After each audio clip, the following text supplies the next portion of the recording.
Comment savoir si tu as une aura intimidante? Est-ce au nombre de likes sur Insta que tu récoltes? Surtout pas. Est-ce au nombre de compliments que tu récoltes? Encore moins.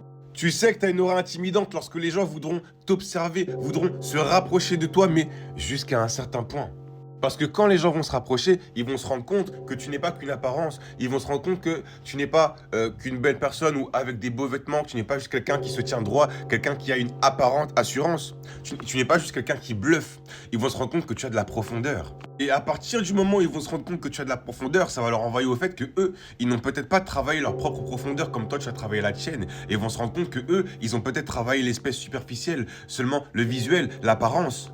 Et ça va les troubler. Donc ils vont vouloir graviter autour de toi, t'observer, rester à une certaine distance, mais ils ne se rapprocheront jamais vraiment trop parce qu'ils ne voudront pas se brûler les ailes ou s'exposer face à toi. Alors que toi, tu sais déjà.